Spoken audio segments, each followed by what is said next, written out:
ISKCON সম্পর্কে কিছু বলেন।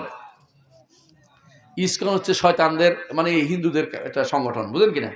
এরা কি করছে, বিশ্বের হিন্দু ধর্ম আস্তে আস্তে লোপ পাচ্ছে, কারণ আল্লাহ বলছে যা যা আল বাতিল যা আল হক ওয়া জাহাকাল বাতিল, হক এসেছে বাতিল চলে যাবে, তাই না? আল্লাহ কোরআন বলছে ইন্নাল বাতিলা কানা যাহুকা, বাতিল চলে যাওয়ার মতোই। এরা এখন চিন্তা করছে যে এ ইয়ার নাম কৃষ্ণের নামটাকে জপ করতে হবে এবং দরকার হলে খ্রিস্টানদের সাথে মিলতে হবে, ইহুদিদের সাথে মিলতে হবে, নিজেদেরকে টিকিয়ে রাখতে হবে, এই চিন্তায় তারা এটা বসছে। এর বিরুদ্ধে, অর্থাৎ কেউ মুসলিম হলে হিন্দুদের থেকে তাকে কিভাবে কষ্ট দেয়া যায় এবং মুসলমানদের কিভাবে ক্ষতিগ্রস্ত করা যায়, এই চিন্তায় যারা রচনা করছে এরা হলো ইসকন।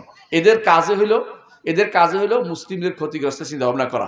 এরা কত ক্ষতিকর হতে পারে ইতিমধ্যে অনেক রিপোর্ট বেরিয়ে আসছে, আপনারা দেখতে পেয়েছেন। সুতরাং আমার কথা হচ্ছে এদেরকে কোনোভাবেই টলারেট মেনে নেওয়ার মতো সুযোগ আমাদের সমাজে যেন না থাকে। আমরা যাদের শাসক আছে তাদের অনুরোধ জানাবো যে এদেরকে কঠোর হস্তে দমন করতে হবে, কারণ তারা মানুষদের ক্ষতিগ্রস্ত করছে, ক্ষতি করে একদম হত্যা করেছে। আপনি চিন্তা করে দেখুন, একজন আইনজীবীকে হত্যা করেছে, আরও মানুষকে আক্রমণ করেছে। এরা নিজেদের টিকিয়ে রাখতে হলে এখন সাহসী অভিযান চালাচ্ছে, সন্ত্রাসী কাজ করতেছে। এরা যদি কোনো মুসলিমদেরকে সন্ত্রাসী বলে বলে কেউ জেলে দেন, এদেরকে কোথায় রাখবেন? এদেরকে কেন জেলে দিবেন না? এদেরকে সেরকম যারা এরকম সন্ত্রাসী কাজ করবে বিচারের মুখোমুখি করে তাদেরকে অবশ্যই জেলে পুরাতে হবে বলে আমরা মনে করি।